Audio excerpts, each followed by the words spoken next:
Hi, everybody. Welcome back to NikkiT.live. I'm your host, Nick Taylor, and I'm hanging again with Fabian Hiller. It's good to see you again, Fabian. I think I think we talked about, well, we've chatted on socials, obviously, but I think the last time we spoke was about a year and a half. This was, yeah, I think you said briefly on the stream you were in Germany still. I think you were finishing your studies Yes. and yeah, so I'm pretty sure. And then we obviously talked about Valibot last time, which I'll drop a link to the previous stream. But I guess to kind of catch up, I guess what's happened since we last chatted. So I don't think Valibot was at 1.0 yet. I don't think standard schema existed. So I think there's a lot of things that have happened since we last spoke. So Yeah, so I remember that we rescheduled our last live stream, I think one or two times, Hmm. because I wanted to get the rewrite done and Oh yeah, also that's right. prepare the docs and get everything ready. And so when we talked last time, the rewrite was like brand new. I think it was still in beta by that time. And it took me another, I think, 6 months or even more to get it into V1 because that happened earlier this year. So that's Okay. something that happened. Standard schema happened. I finished my studies in the US. I joined a tech startup and I Okay. started a new open source project called Formisch. And I think I'm not sure where it's going, but I Okay. think it has a pretty interesting approach, and I'm curious if it is able to disrupt the form space in the long run. Yeah, this form space is definitely interesting, like in terms of frameworks and stuff. Like I mean, there's a lot of solutions out there. Like, I mean, prior to like React, there was already like validation frameworks, like with like jQuery or like other, even some vanilla stuff. There's obviously standard validation in browser forms, but they're not always the greatest experience. And I know there's been, I remember when I started working professionally with React, you know, there was, I think, well, Redux Forum came out. There's a bunch of Redux related ones. There's been other ones since. There's been TanStack Form. I spoke with Corbin Crutchley from the TanStack team a while ago about TanStack Form. So there's there's definitely, I feel like it's something that people are always trying to solve, and like maybe we just haven't hit the sweet spot yet, or I don't know what it is, but it's definitely, there's a reason why people keep creating form Yeah. libraries. So It's so getting it. So I think on one side it's getting simpler. It's getting more type safe. I yeah. think it was like the recent push, maybe more performant. And I also think schema libraries changed a few things and also meta frameworks with client Yeah. server communication because schemas um, became like the source of truth and Hmm. made a lot of sense to also use with forms. And combined, we can craft like type safe um, and fully like validated forms end to end with minimal code, and that's also where Formish is aiming. Yeah, no, it's I I think one of the big things which you just mentioned is schemas, types. These are, I would say, traditionally in front end, applications, types were not really that popular initially. I think a lot of people have come around to them. Like I've been using TypeScript since 2015 because where I used to work was a Microsoft shop and they adopted TypeScript very early. So, and I'd done, compiled languages before. So like C sharp. So like types weren't something new to me, but I know a lot of people had only worked with dynamic languages, whether that's JavaScript or even Python or Ruby, and even those, like, I know Ruby brought on a type system, or I don't know if it's part of Ruby now. I remember Stripe created a project called Sorbet, which was types for Ruby, and I can't remember what the story is with types in Python. But I guess my point being is, like, it's not just a, like, you should use types kind of thing. It's like we've kind of, no pun intended, but validated that types are actually a good thing, like having structure, whether it's like failing compilation of a project, or failing form validation, as like we'll talk about more. So I think that's definitely one big thing. And it's just and the web's evolved, and I think some of these things, it the platform's potentially a little easier to use now, but still requires some kind of form validation project. So I definitely want to dig into Formish, because, like, obviously that's what you've been working on, but I think it's worth kind of talking about Valibot first, if you want to. Yeah. I'm gonna drop a link to the previous stream we did. If anybody's interested, I encourage you to check that out. It was mainly I would say is probably like an introduction to the project, like kind of what its goals were. The API is not the same as Zod. Like, Zod is more of a I think I'm trying to remember the difference. You can chain in both of them, I believe, but I can't. I'm trying to remember what the main difference was. I know I bundle can sizes were one thing. I can briefly catch up.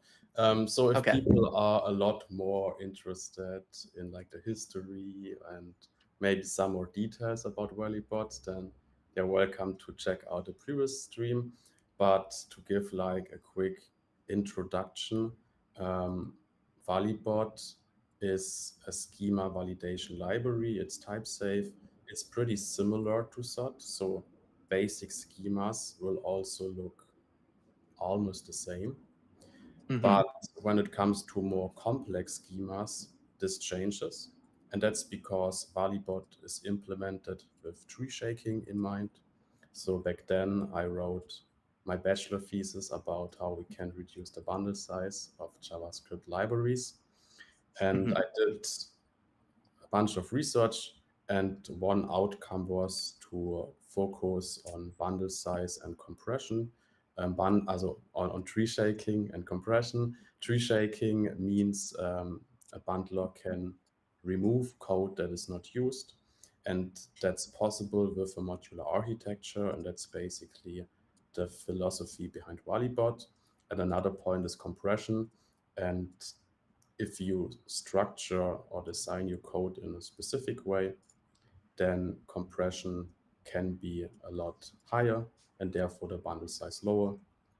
And to summarize this, the initial bundle size of Valibot starts at around 500 or 600 bytes. For example, if you just validate a string, and Okay. from there on, it will only increase by a few bytes if you, for example, also validate a number. It will increase a little bit more if you validate an object because a little bit more logic is required, but it's still Mm-hmm. very small. So it is very likely, even truth, the entire library is around 10 kilobytes. It's extremely likely that you will not have more than 2 kilobytes of Valibot code in your Okay. code base. And that's like the huge benefit. So if you create a website and use it in the front end, your website will probably start faster because there's less to download, and Valibot is also optimized for initialization. So if Yeah. schema is created while a website is open because the top level JavaScript code is parsed and executed, um, there will be kind of, or the delay that you may experience with other libraries will be small. And that's why Volleybot makes a lot of sense here. But of course, you can also use it in the backend and basically everywhere where JavaScript can kind of be executed. Yeah. No. Okay. No, that's great. And Thanks for maybe, the catch up there. and maybe we should catch up what a schema actually does for people Yeah. that Yeah. don't For know that. sure. So the idea of Valibot and these other schema validation library is that you can define a structured data set that can, for example, be the data you need for a login, and that's the email and password, for example. And with a schema, you can define that the email should be a string and match an email format. And for the password, you can validate that it's a string and, for example, has a minimum of 8 characters. And you can do stuff like that. And then you can use unknown data that you, for example, don't trust. And you can put that into the schema to validate and parse it and figure out if it is valid. And if so, the schema gives you the output and also types it. So it is fully Yeah. type safe. You can trust the data, you can access it, or you can further process it. Okay. So I'm just laughing a bit. Jay Larkey, who I feel you probably know who they are on Twitter, he he said, "Are you sure you can validate email?" And that made me chuckle because the regex for email has evolved over the years, and I think it used to be more aggressive. And so, anyways, Yeah, yeah, I think our default email regex is handcrafted. It is, I think, pretty performant and also like accurate for normal email addresses. But yeah, you're hmm right. If you strictly follow any RFCs, then you can kind of put everything in an email, so it can get yeah. crazy and messy. Yeah. Yeah, no, it's definitely wild. And I mean, this is nothing to do with Valibot, but like even I I think people make too many assumptions with some validation in terms of like names, for example, is the worst offender. I think like some people literally have names that are only 2 letters, or like sometimes there'll be like no hyphens in your last name. Like there's a lot of stuff where I think you should be a little more liberal with those particular fields, but yeah, anyways, but yeah, so we have this schema, and like you were mentioning, so like I think, validation is good in general. I think for people newer to front end, they probably don't realize that they should be validating on the server as well. So like, obviously something like Valibot, you can validate on the client side, and we'll talk about Formisch, obviously. But it's always important to validate on the server side as well. And uh, one of the nice things that Valibot does is you can also generate the TypeScript types, from what I remember, similar to Zod. So there's that there's that nice aspect to it as well. So it's not just validation, but you can also get the types, which I don't know. I feel like types are just table stakes these days. So Yeah, you basically have a single source of truth for validation and types. And that brings a lot yeah, of benefits because this ensures that it does not get out of sync. yeah, And no, this happens totally. if you define it 2 times or even more. Yeah. Yeah, no, exactly. Yeah, no, exactly. That's the other thing, like redundancy, or like, this, I mean, code gen's a whole other thing too. But okay, so we kind of revisited what Valibot is, and I'll just switch us to pairing view here. Um, I don't know, in terms of talking about Formish, is it better to kind of maybe walk through like maybe the playground in Valibot first before we get to Formish, or do you want to jump straight to Formish and talk about that, or? I think, yeah, let's maybe stick a little bit with Valibot because I Okay. already started about thinking Valibot V2. Maybe we can chat a little bit about that. And Okay. then maybe it makes sense to take a look at standard schema first and then maybe talk about what's up with Formish. Um, Yeah. Yeah, I definitely want to talk about standard schema because that came out. When did that come out actually? Was it like a year ago, or yeah, I feel like it's somewhat recent. so I I don't remember the date, but Colin mentioned the idea of standard schema, I think already 2 or 3 years ago. That was the Yeah. time I was building modular forms. That was my first, it's also a form library, and that was my first open source or public open source project. Yeah. And then he posted it basically, but nothing really happened. Okay. And when I wrote Valibot, I noticed that it's really hard, even though many people are interested in what I'm doing, it's really hard to increase adoption because more and more libraries started to integrate sort natively in their library. And if that happens, then basically any other schema library cannot be used. Yeah. And this has like a huge effect on the long run because it basically stops innovation in this space. Of course, SOT can still innovate, and I think he did Yeah. before.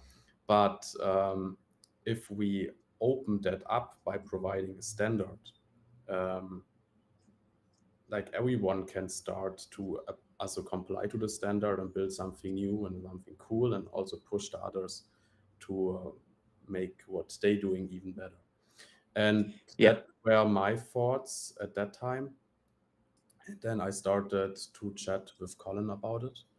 And I think we had our first call in September, and we Hmm. started to discuss the API or how it can be designed and structured. I think Colin already created the repository, if I remember that correctly. I'm not totally sure. Yeah, and then later Okay. on, we also reached out to David from Archetype and to also some other schema library authors. And Oh, nice. we basically then ended up, also Colin, David, and me to build standard schema. And I think we ended up on a more or less stable version maybe in November or December last year. And I Okay. think we released it in January or in December. I'm not completely sure.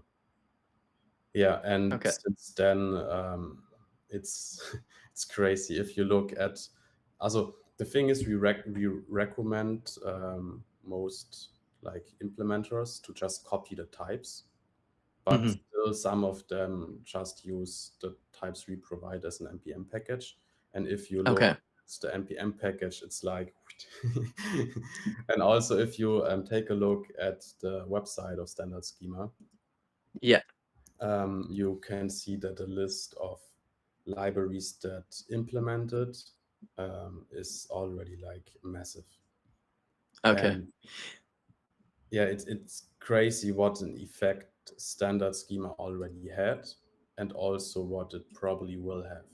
And I think at some point, and it's probably not too far away, it's very Hmm. likely that when you open a website or do anything in the web, standard schema is somewhere in there, because Okay. schemas are everywhere.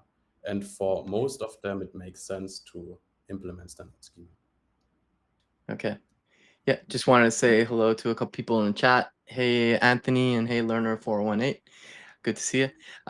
Yeah, that brings up a question I had. So, like, obviously, standard schema is a standard now.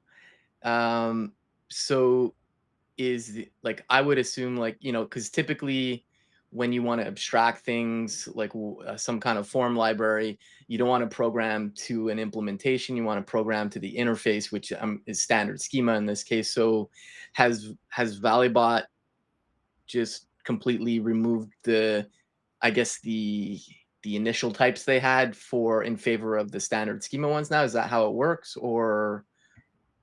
No, I think most libraries build standard schema on top of it.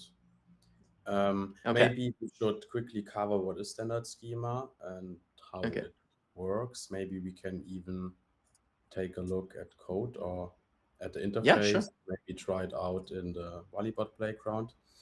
Okay.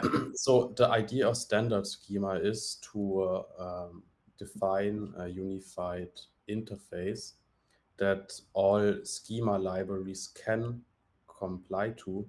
And if they do, um, other libraries like form libraries, API libraries, and so on can also Yeah. implement the standard and basically expect a standard schema, for example, as a function argument.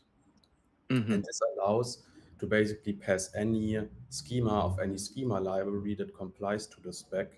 And for example, the form API library has have like a uniformed interface to validate data, infer types, and do like the common basic things you usually want to do with a schema library.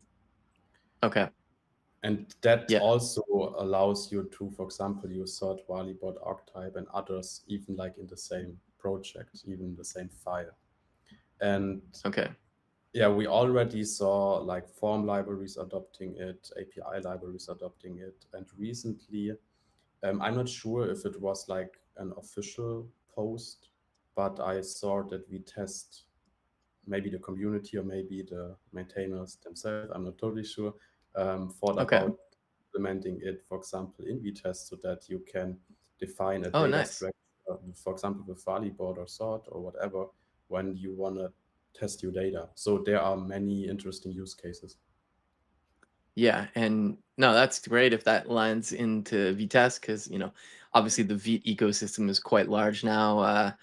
I typically reach for Vitess unless like the project I'm on is like older and it just it's it's always worth switching something out, but if there's no business value immediately, it's not really a good reason to just say I want to use Vitess. But I'm a big fan of Vitess, so that's cool to see that. And that is that a PR in work or is this just a Oh, discussion I'm right not now? sure.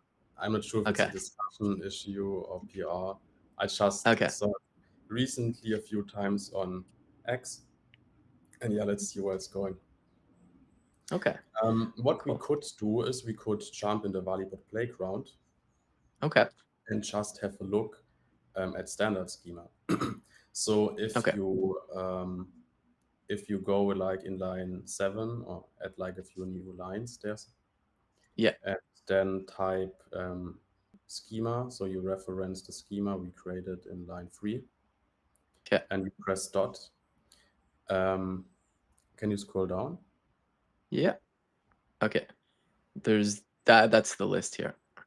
Ah, okay, interesting. So it seems like the browser VS Code does not show the keys that start with like a tilde. Oh, okay. Interesting. But that's not Oh, too bad. Okay, you need like the array brackets, okay. and then you need to type a string, Okay. and then tilde, and then standard. And Okay. then let's see if you type a dot, if TypeScript, okay, TypeScript can figure it out. That's great. And Okay. what you can see now, every schema library that implements standard schema has now this Hmm. standard key. And if you press dots there, then you have additional properties. For example, you can figure out what's the vendor. Is it Valibot? Is it sort? Is it archetype? You Oh, can interesting. you can see like the version. So in case we publish a new standard schema version, this can Okay. be used as a discriminator. And you can see types. You cannot really do something with types because it does not exist at runtime, but it can be used to infer the input or output type of a schema. And that's Okay. very common. For example, if you build an API library, something like tRPC or ORPC, you want to Hmm. infer the input and output. You want to infer the input to make like the front end call type safe and ask the user to provide the right input. And you also Okay. want to infer the output in the backend, because if there is a transformation, you want to make the actual value that kind of arrives in the backend after it was parsed by the schema, and want to make that type safe. And yeah, that Okay. is functionality that standard schema provides, and we can also just try it out. So right now in line 9 to 12, we use like the Valibot API with safe parse, Yeah. but we could now basically change that. So let's go in line 7 and type validate instead of type, Okay. and then that's a function. So you Okay. call it, and now you can pass the data we see in line 8, line 10 to 11. You can copy that object into validate, Okay. and then remove the other code below, Yeah. And you can also write const result, so we can see the result. And Okay. yeah, you can also remove the commented out code below. Oh yeah. And I recommend you to press Command S to save. Okay. Now you can reload the page. So now you can see the console on the right. And if you now press play, there should be an output. Okay, here, let me zoom down a bit and I'll just drag this over a bit. Okay, Yeah, seems like you so pressed it looks like, twice. If I'm oh not- yeah, yeah. Yeah, But I yeah, did press it twice. what you can see now is basically what standard schema returns in this case.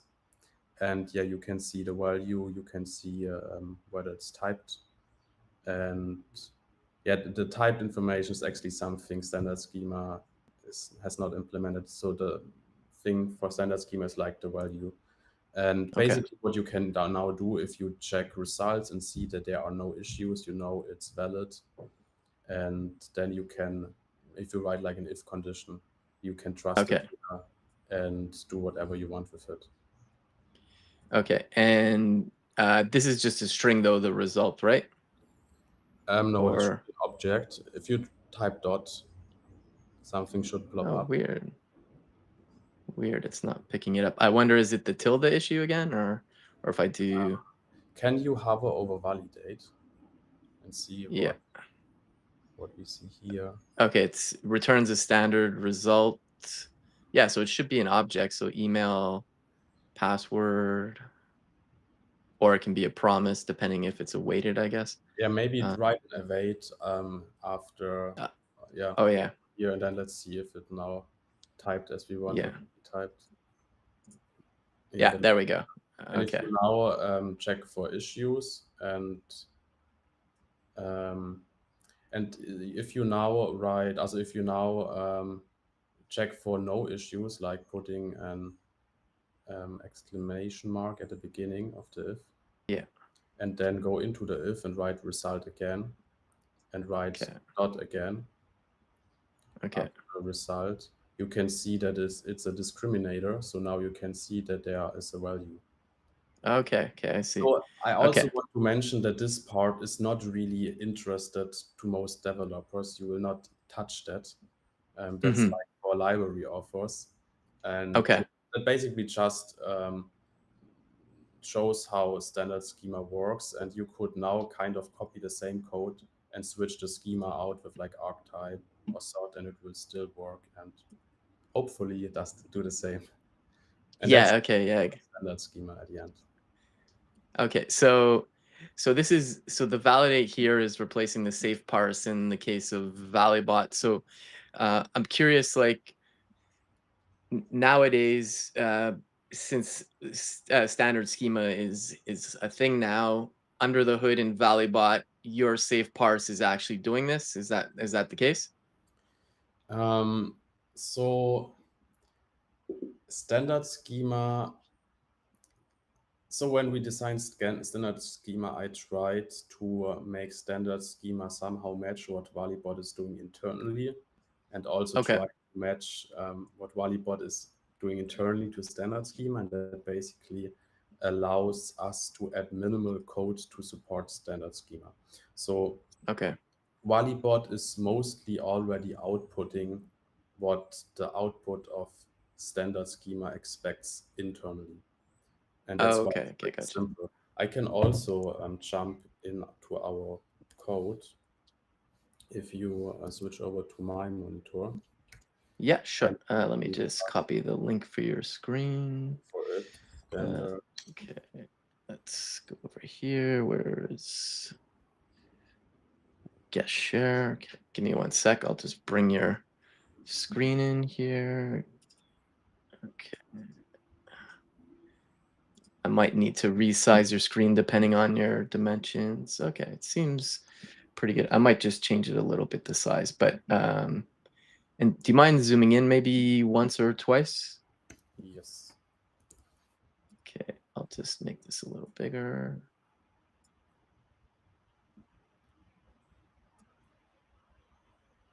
There we go. Okay, perfect. So what we are currently looking at is our string schema. And every schema and also our actions in Valibot are basically just plain objects that we Okay. return. And you can see that this object has a getter. And that's basically our standard schema implementation. And the Okay. cool thing here, by using a getter, this is not like created if it's not needed. So it's lazy. And another cool thing is we can use this to reference our object, like the out Okay. object. And what Nice. it allows now, we have like a get standard props util function that returns the standard schema props interface. And by being able to access this, that's basically the context, we can execute the run method. And the run method is what you can see here. And the run method is Okay. basically checking if the input is a string. Okay. So standard schema is basically just use or reusing what we already doing here. So that's only really little extra code to make standard schema work in Valibot. Okay. Okay, that's nice. Yeah, and I guess this is more just general curiosity. What's the reason for the tilde run was sorry, the tilde to prefix? Is it just to distinguish it when you're working with standard schema? Our main motivation back then was that when you create a schema, and then as you just saw, it's just an object, you can access it and you can Yeah.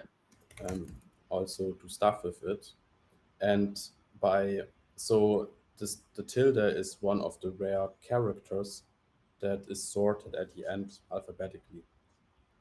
Oh, And okay.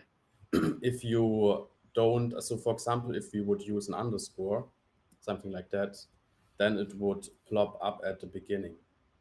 Okay. And since these are internal properties that end users are not intended to access, Hmm. it provides a better developer experience if they are sorted at the end. And Okay. so that's probably the main reason. And the other reason why it can make sense for something like standard schema is so that it does not collide with like other keys, because it's unlikely that you also have a tilde standard key. Okay. Yeah, Yeah. no, that makes sense. Yeah, Uh, there was like that's I want to say like on any decision on standard schema we like discussed for hours also on this part. So there was discussions on why not use a symbol, what are the drawbacks of a okay. symbol, what are the benefits, and we had like these discussions for like kind of everything. And Yeah. basically you can expect that every decision we took to craft standard schema have like many thoughts. And yeah. Yeah, no, that's good you thought about the DX, obviously. I'm actually surprised that tildes appear at the end. I would have assumed it would have appeared at the beginning too, being a not, well, at least in English language, I would have assumed it would have come before the letters and numbers. Well, you don't start with numbers normally, but yeah, there's a couple of people in the chat. They're actually glad I asked that question because Mateo's there like, oh man, you read my mind, and haha, I was wondering what's with the tilde, and then Sean's also saying clever. So Yeah, I um, also want to say that we have an FAQ at the end on our website and also in the repository, and a few things are explained here. For example, why do you prefix standard with the tilde? Yeah. yeah, okay, cool. Okay, so And I guess yeah, yeah, going from here, where do you want to go to next? I'm curious what are the download numbers for standard schema, so let's check that out. Oh yeah, that's true. I didn't. I was thinking more Valibot or Zod, but yeah, it'd be interesting to see standard schema. Yeah, you can see Okay, it's so crazy. So if we yeah, change weekly and make it a little bit bigger, yeah, it's like crazy. We are now at 7 million weekly downloads. And as I okay, said, we recommend most of them to just copy the standard schema interface. And that's basically the part up here. That's all. This here all is like the thing you can copy. For example, also Valibot doesn't use it as a Okay. dependency. Instead, we have a standard types file where we Okay. define the standard. And yeah, it's crazy to see that how this skyrockets. That's pretty, yeah. And I think what's even cooler is, so I think we already covered many of the common use cases, and you can also see that by the adoption of the spec. But there is Yeah. one use case that got more and more important because of AI that we did not fully cover. And Hmm. that is stuff like structured outputs, or Oh yeah. general use cases where you need a standard JSON schema. Um, that's probably the biggest pain point most people right now have with standard schema. And Okay. it's still like a blocker for libraries like Valibot and Archetype, because I think something like the MCP implementation still, like the SDK, TypeScript Yeah. SDK, I think still relies on SOT, Yeah. which I know blocks many people to using other schema libraries, even if they want to. And um, I cannot say anything official yet, but I can just say that we are chatting about that, and we already had 2 calls to discuss what we can do about it, and Okay. also came up with a solution. It's not yet ready to share, but I'm sure Colin will share something pretty soon, and then we Okay. will make our libraries compatible, and then also see what happens. And hopefully we can also innovate on that space. And Yeah. here targeting, as already said, AI SDKs, and we also targeting libraries that do like open API processing stuff to like Hmm. generate docs, or to generate code, for example, to bridge the gap maybe between different programming languages or whatever. And yeah, Yeah. I'm excited to see what happens and how this evolves, especially like over like the next 5 years, 10 years. Yeah. Yeah, I'm interested too because like I've been doing. I work at a security software company, but we're essentially a gateway product. But I've been doing a lot of stuff with agentic. So like I was at the MCP Dev Summit. I'm giving a talk at the one in London in October. But I like Valibot, and I went to go. I recently created a TypeScript MCP template, so it's based off of the MCP TypeScript SDK. But that, like to your point, it's all Zod. So like in terms of like leveraging something like Valibot instead, I guess we'll have to wait.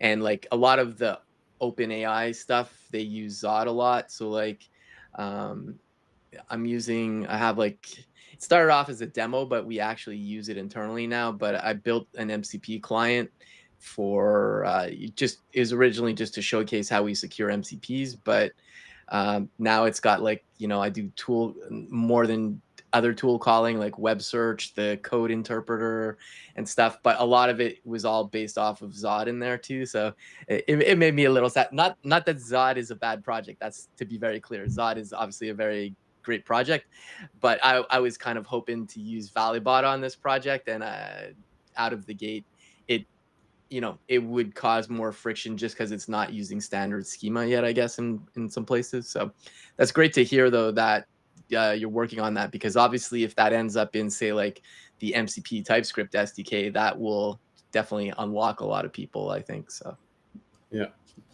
Um, I don't see the chat, but if anyone have like questions for yeah, Valibot on, I don't know, bundle size, performance, questions on standard schema, yeah, feel yeah. free to write it, and I you're welcome yeah, to. I think uh, let me share. I'll share the link with you for the chat. Actually, I forgot to do that. I think most people right now, they're just commenting on the clever naming of using the tilde, and then somebody San just said I just imagined the name Valizod when you were making it making it compatible, and now he said Valizod, and now I'm thinking of like Godzilla, and so. But yeah, if folks have questions in the chat, and let me go ahead and just I'm going to share this with you in our chat, Fabian. You can just load this up. It's going to load up blank for you initially, I think, but as the conversation comes in, you'll see more. It's coming in from all the channels. Let me just take a peek here. Yeah, I'm curious if anybody, I guess nobody would really use standard schema on their own. It's really meant for library authors, right? Yeah. Yes. Okay. Yeah. So yeah, I'm curious about like how's the adoption been for Valibot? Like it's got a lot of downloads. Like I can see it on the screen there. Um, Yes, we is can also take a look at that. If I remove standard schema, you can better see it. okay. Here you can see we got a lot of traction between. Why are there no? Okay, let's see if it shows up if I switch to daily. Okay, now you can see it. So we got a lot Okay. of traction between December and January. So Okay. like we kind of grew like exponential, and I think that was the time here where V1 came out, and then Okay. it became a little bit slower, but it seems to pick up more again. And I think I have to do a little bit more social media work, Okay. and also education work, because I think there are still many people or devs who have questions, for example, on the performance side. Why is like archetype, for example, 20x Yeah. faster than, and when when is this maybe a good thing? When does it maybe don't matter at all? And Yeah. then also, I think by that time here also Sot 4 came out with Sot Mini, and I also Hmm. think that confused a few Valibot users or devs that were or are interested in Valibot. And I think I Yeah. probably should do a bit more of educational work to explain things and Hmm. help people make better decisions. And that can be Valibot, but it can also be sort of archetype. So Yeah. It's interesting because like obviously you're the creator of Valibot, but like Zod came out and like I'm sure that it has quite a lot of downloads, I'm sure. Yeah, to your point, it's like objectively, when would somebody like I think if we go back a bit, you finished your masters in December and Valibot was kind of the thesis for your masters, I believe. Was that right? for the bachelor. Bachelor, sorry. Yeah, okay, yeah. So it started off as like academia, but obviously it has real world applications. I guess, yeah, to your point, what you were discussing about education and stuff, like, aside from me saying I like Valibot, like when are valid use cases to take Valibot over Zod or like, or now with standard schema, like are these things just going to become transparent to people? Like, so for example, like Formish, which we'll talk about in a bit, there's validation in there, obviously. So like it's using Zod, obviously. Sorry, Valibot because you obviously created it. But Yeah. do you see something like Valibot or Zod just becoming, excuse me, transparent to the application developer? Like they're still going to do validation, but it's like it's really more like a black box, the validation to them long term, you think? Or Um, what do you mean by black box or? sorry, like they're still gonna do something like dot validate, pass something, but you know what I mean. They might not know that the project they're using is using Zod or Valibot because it's standard schema being exposed, or is that not how you see it? So like the software developers will like still use a specific library, Okay, but so they will still use intentionally Valibot or Sort or Archetype or Typeworks or what other okay, libraries are out there. But hopefully the library authors, they can rely on standard schema. But that's also an okay. interesting point because, for example, right now Formish does not rely on it, and maybe that's something we can discuss later. Why? Yeah. Yeah. Yeah, and no, I definitely want to dig into Formish. There's a couple questions. San's asking, I'm curious since you joined Motion, because you did, that's another thing we can talk about if you'd like to. You took on a new role. So you joined Motion. Is there any future change on Valibot and standard schema, like Motion supporting libraries? So so I'm not yet in the position to like speak for Motion, but Motion is not yet that heavily involved. They supporting Okay. me, and I can also do a little bit of open source if it's necessary. We're also using Valibot internally, Okay. and the cool thing, we were already using it before I joined, so it was not a decision because I joined. Okay. But I also want to say we also use others, so we also have SOT and in there. Um, Okay. and yeah, let's see what the future will bring. Maybe there will be more efforts on this regards, but yeah, we have to Yeah. see. No, I think that's, well, one, congratulations on the new role. And also, I think that's great. Well, that they happen to be using Valibot, but that you get time dedicated to working on Valibot. So, and yeah, there's another question from J4 over on YouTube. Yeah, as a library author, I only support passing standard schema so that users of the library can essentially bring their own data validation. They just pass their schema into a function. So not a question, more of a statement. Sorry. Oh wait, can you repeat it? Yeah, J4 was just saying is more of a statement than a question, I think. But yes, as a library author, I only support passing standard schema so that users of the library can essentially bring their own data validation. They just pass their schema into a function. Yeah, exactly. Yeah, That's the idea. Standard scheme. Yeah. cool. Yeah, feel free to share your library if you want to, J4. Yeah, so this is probably a good time to talk about Formish then. So um, I guess we talked about it briefly at the beginning. There's form libraries already. There's been some over the years. I guess, like anybody objectively asking, why did you create another form library? Yeah, yeah, it's interesting. So as I said, my first public open source project was a form library called Modular Form. Feel Yeah. free to open the website.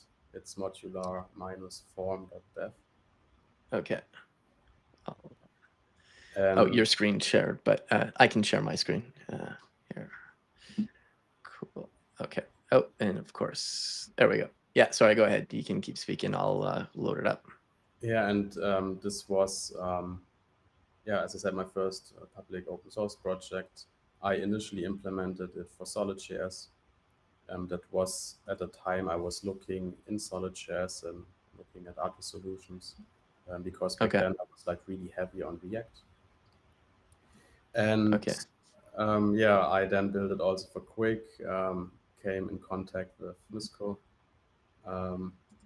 and I later on met a meetup with Misco and also Rich Harris in New York Okay.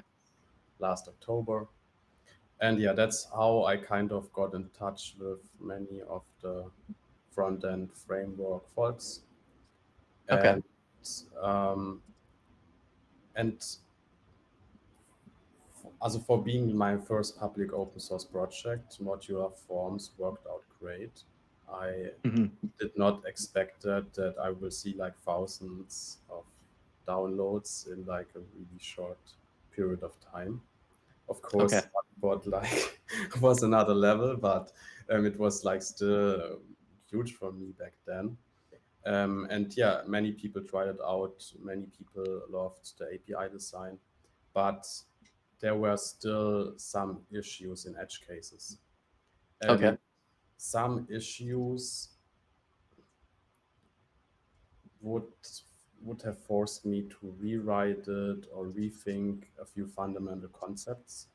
And that's why I Okay. started to think about how could the internal implementation be restructured to be more stable and reliable for building forms, and also to Okay. also how we can fix all these issues that may occur when using modular forms.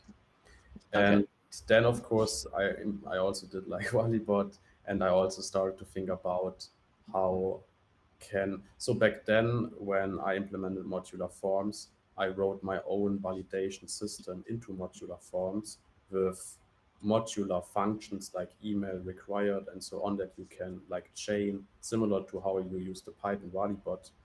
And Okay.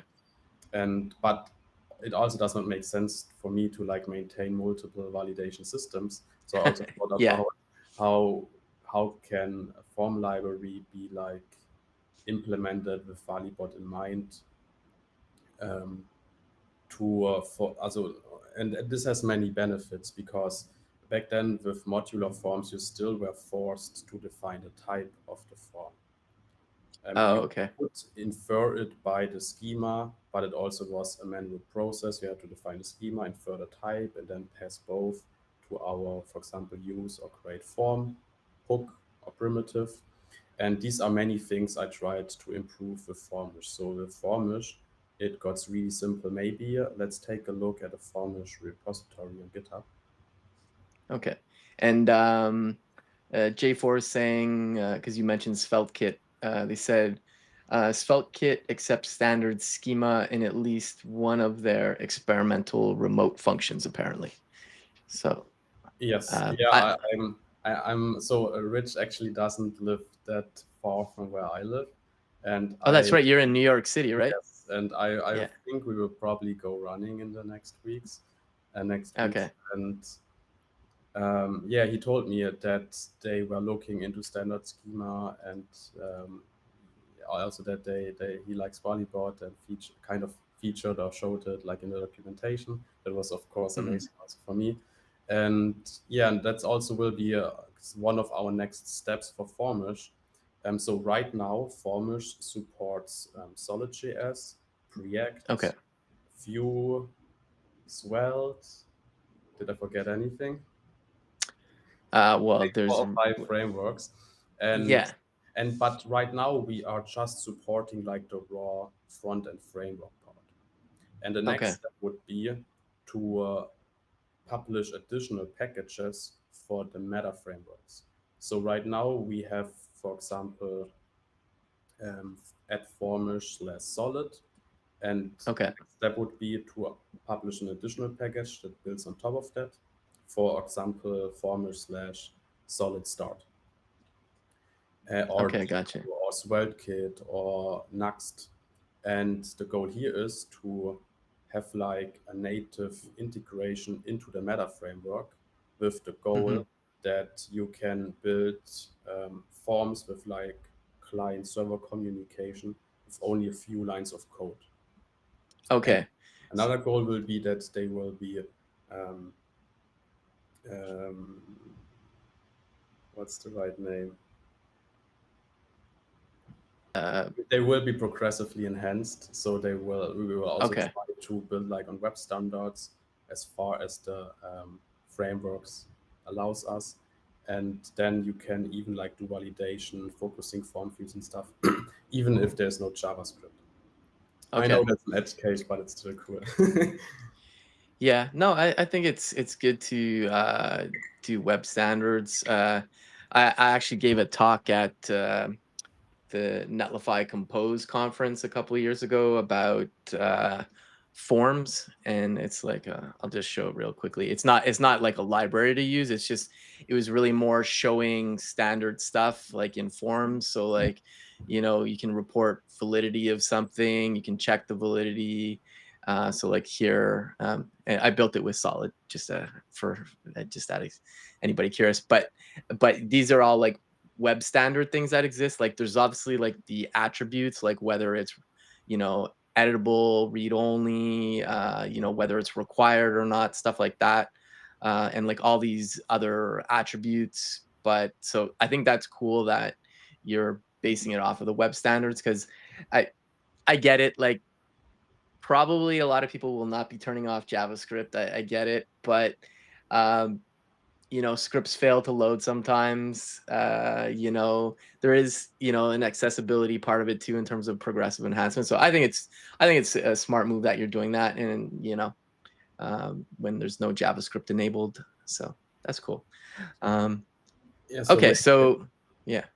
next on, maybe I can give like a little introduction to Formish. We look maybe at like a code example, and then maybe we jump on my screen and I try to tell you why Formish is special and different to like the other Yeah, let's do libraries it. that are out there, and maybe what were like the learnings and what did Okay. I improved. Yeah, Yeah. so in really simple words, Formish is a headless form library that manages your form state, and it's available for like any framework, not yet, but we already support many of them. And the special thing about Formish is that it is not framework agnostic, but it is framework agnostic. And I know that's really confusing, but it means that so so other framework agnostic form libraries we saw before, or it also still exists. One of them is, for example, 10 stack form. Another one that was and is really a popular, what was the name? I don't remember, but not too Yeah. important. But what they are basically doing, they have like a core that is implemented with just JavaScript, and the core does not know anything about a framework.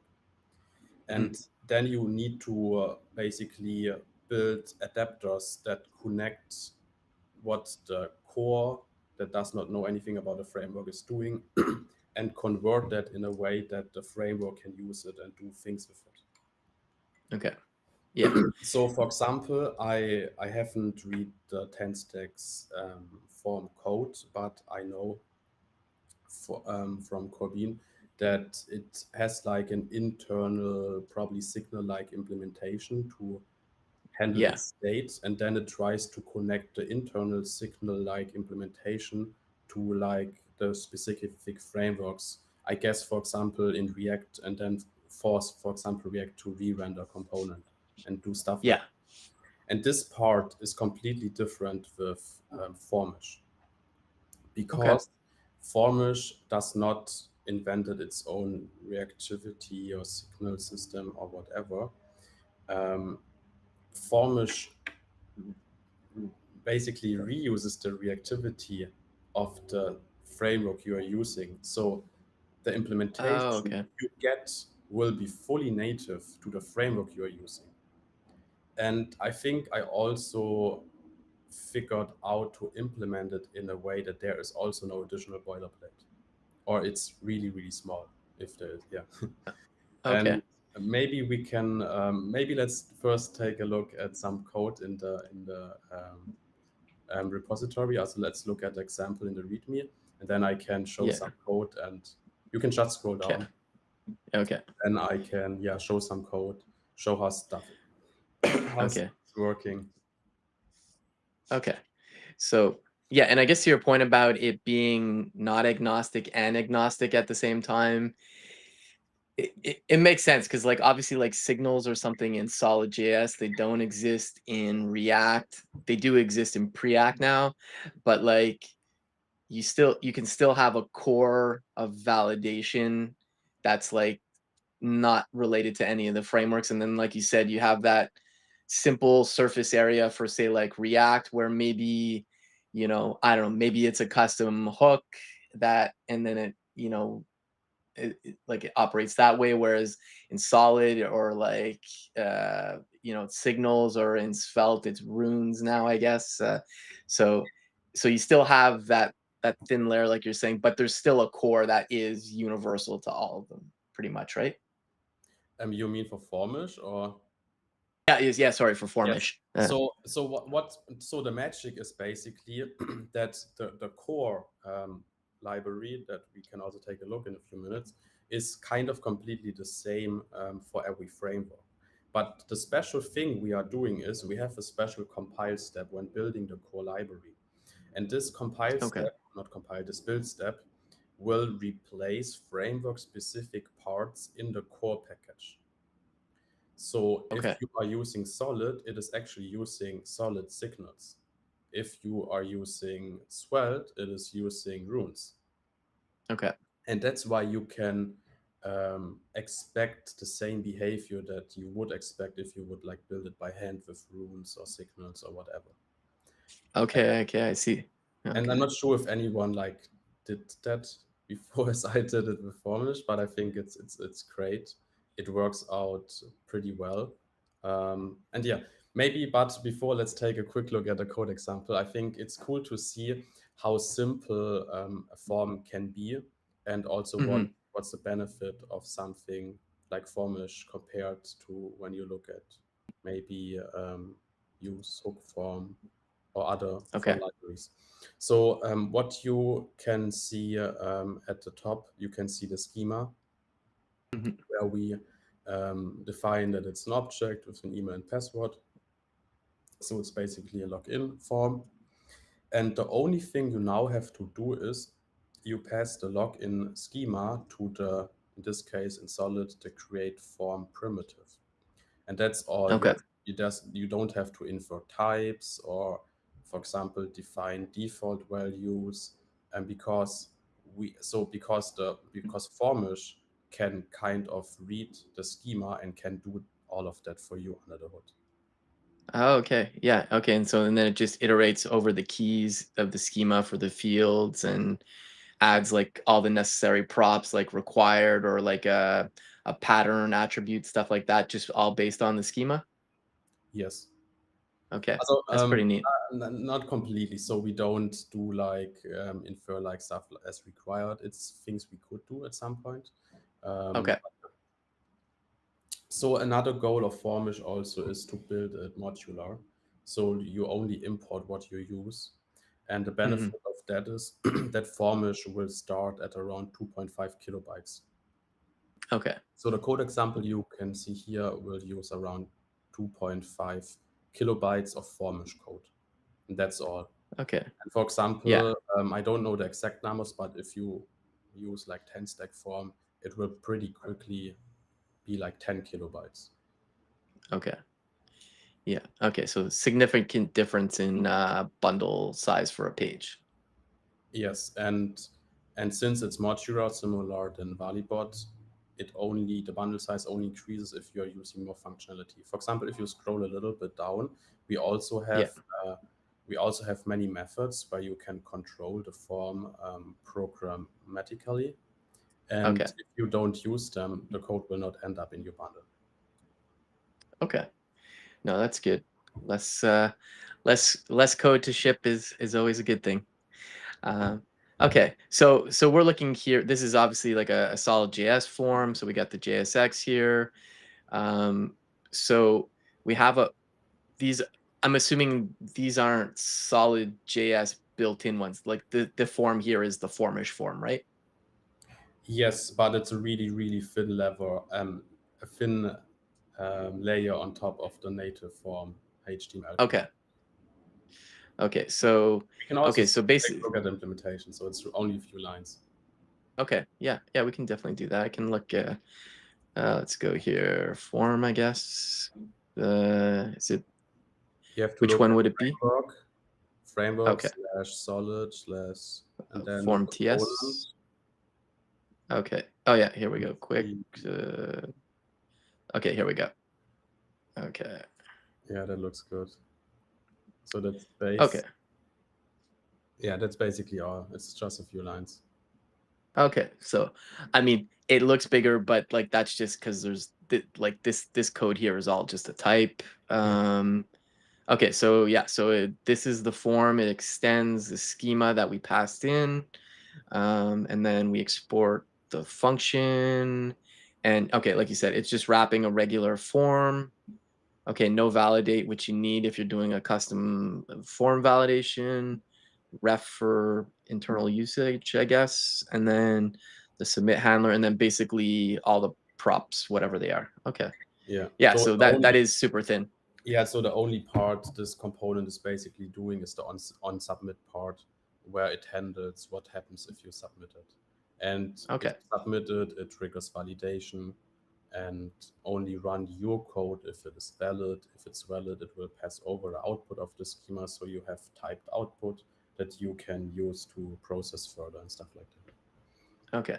Yes, San in the chat. I'm not sure if I'm pronouncing your name correctly, but San says this is a very elegant solution.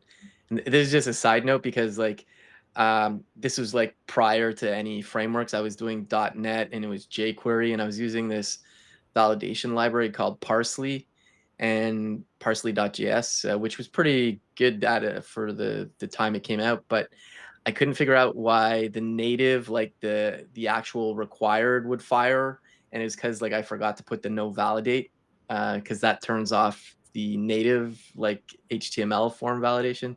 So anyways, just side note to anybody, if anybody decides to make another form library, you're gonna need that in there.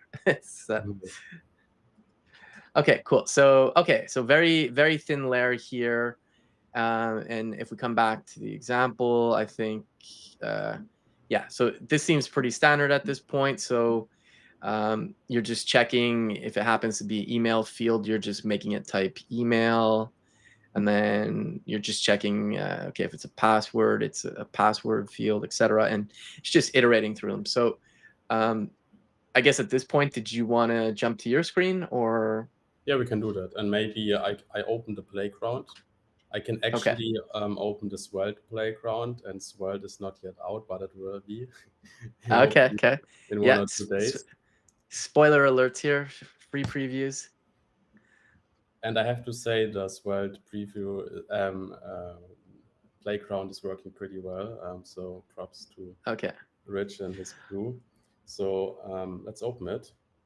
And the okay, playground will basically show you the capabilities of Formish. And we also use that internally to test things and make sure okay, it's actually working. And I have, these are actually the same forms or the same playground I built back then for modular forms. okay, And it has some like simple examples like a login form where you have an email and password, and you can see stuff like if you click submit, the error message show up. If you type in something, they go away. And then you have another form with like conditional fields. So if I select something here, there will mm-hmm. show up an email field, or if I select credit card, then there will be a number, an expiration Okay, field. And Formish also handles the case of validation. So if I click submit, it knows these fields are invalid, but it also knows that if I click PayPal, it's now the email field. And if I would now submit that, it also knows these other fields that were read previously are not required if it's PayPal. So there is okay, no like hidden arrow that prevents you from submitting the form or stuff like that. okay. No, And that's nice. then the next thing is to do, and that's a dynamic form. And dynamic means you can add new form fields, in this case, new to-dos. And the really cool thing here is that Formish gives you a bunch of methods you can use to control this form programmatically. For example, you can move the first field to the end. Okay, Or now we have B and C, you can swap them. Or okay. you can replace them. And what's really cool, this even works for as a multi-nested forms. So you can have Oh a wow. static field in a dynamic field. So in here we have like top level items with options, and I can add like a new item, and I can add new options to this item, but I can also move the first item to the end. So now item 1 will be at the end, and at the beginning we have 2 and 3. But we can also like Okay, do operations for the options and okay, swap things around here, and then we can like swap again the top level stuff, and it will hopefully just work. Yeah. Okay. And so, I mean, you're pressing buttons there, which you could literally do in the form, but I imagine this unlocks a lot of cool drag and drop functionality too, where you could just Yes. incorporate those if you needed to. Yeah, Okay. basically, if you build drag and drop, you just execute our swap or move methods. Okay. Under the hood, Yeah. the the form will like update its state, and then it will automatically like re-render whatever you see, and then everything should be at the right position. Okay. Yeah. No, that's cool. That's, because typically it's been like, you have a form library, but then you also have a drag and drop library, which you would still need, but like the fact that you have these methods built into or functions built into it is a nice add there. Yeah, we can also take a quick look at the code. I have to say I'm not a Svelte expert, but uh, if yeah, Me neither. I think I did one live stream in Svelte, and it was Svelte 4, I think. So it's been a while. so but it shouldn't be as a big as a most as all these frameworks are pretty similar, just like the syntax is a little bit similar and a little bit different. So in here you can see, for example, the to-do form. You can see the schema at the top, Hmm. and if we scroll a little bit down, then you can see these color buttons. That's the button to add a new item. That's the button you can see here. Then we Yeah. have the yellow button, move something. And it's basically just calling, in this case, insert to do form, then the path where it should be inserted, and then the initial input of what you want to insert. Or if you Okay. want to Yeah. move something, you execute the move method for the to do form. Then you say what you want to move, and then um, from which index to what index, and this from like the beginning to the end. And then if you like execute that, the framework will take care of like reorder all the like fields in between, Okay. all the handling for Yeah. you. That's Yeah. basically No, it. that's nice. And all these methods are imported from Formisch. Okay. No, that's super cool. And yeah, thanks for sharing the Svelte preview before you know, little sneak peek for people. So that's cool. Also, just a testament to the framework support. Um, I guess it's still, I guess, early days for Formish. Like, when did the project start? Like you obviously had modular forms, and it's kind of good that you did modular forms because Valibot probably wouldn't have existed without modular forms. And then I guess like you said, you probably thought, oh, maybe I should revisit what I was doing, but now that I have Valibot, so yeah, I guess how long has the project been around, and like what's the current state of it? Would you say it's production ready right now, even if you're not at 1.0, or is it really more for people to experiment with for now? So the ideas around Formish started somewhere last year, probably Okay. early last year, so now more than a year ago, maybe even earlier. So I already had the idea of rewriting modular forms, fix the bugs that I found Okay. back then, and um, find better ways to integrate schemas, in this case, Valibot. And I think earlier this year, maybe around February, or Okay. even earlier. I'm not totally sure. It was probably February or March. Maybe it was after the Valibot V1 release. I'm not totally sure anymore. But I started to play around with POCs Okay. because back then it wasn't clear if the idea I had actually would work. So the challenge, so the the main difference, the part that I wanted to fix is how I structure and organize the internal state of the form. Okay. Back then, Gotcha. with modular forms, it was not chaotic, but I learned a lot over the years, put it Yeah. simple. And for example, back then I like stored the state in arrays or in like huge objects. And if you want like the final output of the form, we need to like walk, we need to like loop over the object and then walk the dot paths and then somehow get everything together.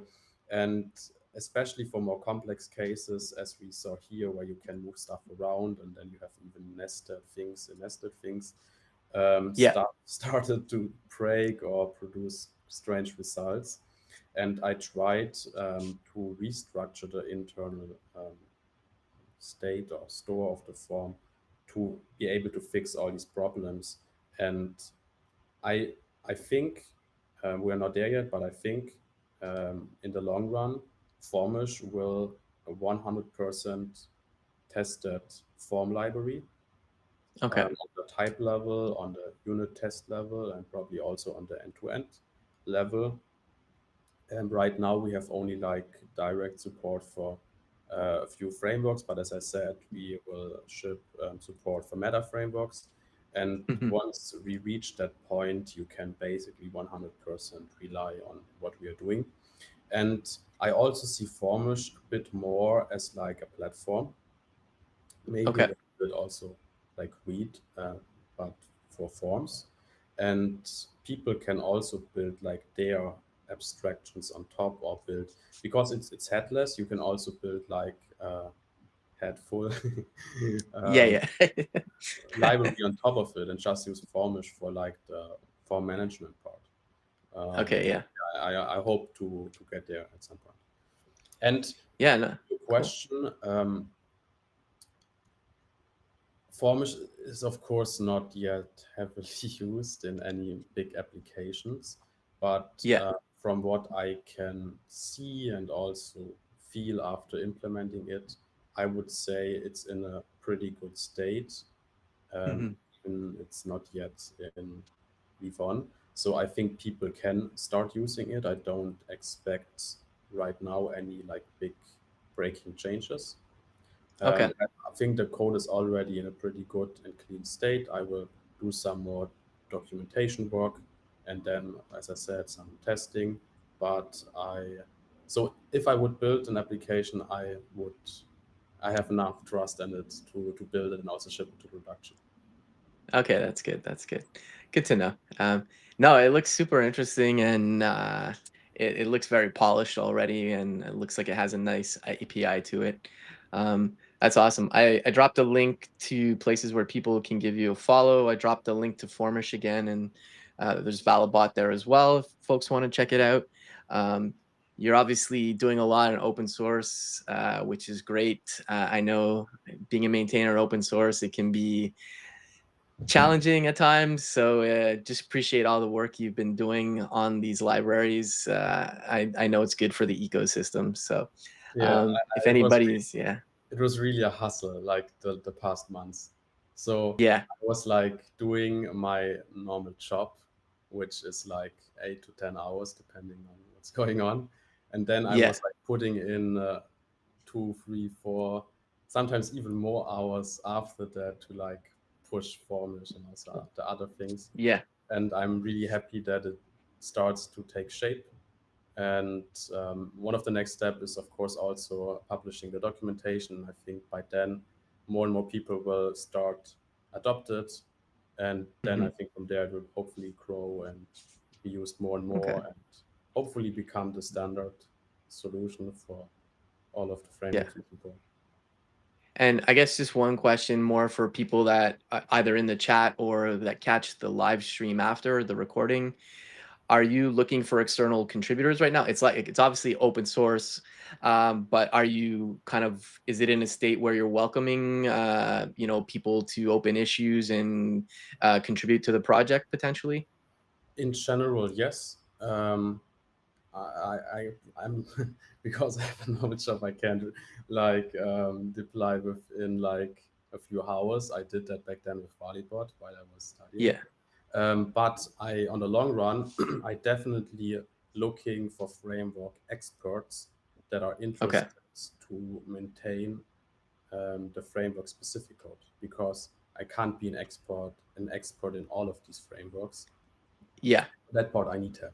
especially when it comes to the meta frameworks, because then it gets more specialized, because Hmm. how the server client communication as well works is probably very different to solid start or maybe a quick, and therefore I very likely need people maintaining that part at some point. And Yeah. also, yeah, happy to, and yeah, get more people in, help people to grow, help people um, to build cool things, and hopefully change small part of the world with it. Yeah, no, that's cool. No, well, thanks again, Fabian, for hanging today. I know we started a little late. I had a meeting there, but I appreciate you still being able to join today. Yeah, for folks in the chat, feel free to go give a star on the projects. If you are a meta framework author, maybe hit up Fabian saying I'd like to help contribute to it. I know my old coworker Brandon, who works on Analog JS. Angular meta framework. He might be interested. I can't speak for him, but I could mention Yeah. it to him. So, But so Formisch is, also the core is kind of implemented with like signals in mind. That's why it was also pretty simple to okay, natively supports well, because runes are kind of signals, solid are signals, Preact have signals, Vue is also signal like. yeah, So the two, there are of course more frameworks, but the two bigger frameworks that are missing is on one side React, because it's harder, because there are no signals, so you need to actually write like a converter layer that reruns components if signals are used within a component. yeah, And another framework would be Angular. And if there's interested in supporting Angular, I definitely need help from some Angular experts, because I never used it. yeah. No, I'll mention it to him because we still keep in touch even though we're not working together. But yeah, no, that's cool. Also, thanks everybody in the chat today. Thanks for the questions and the comments.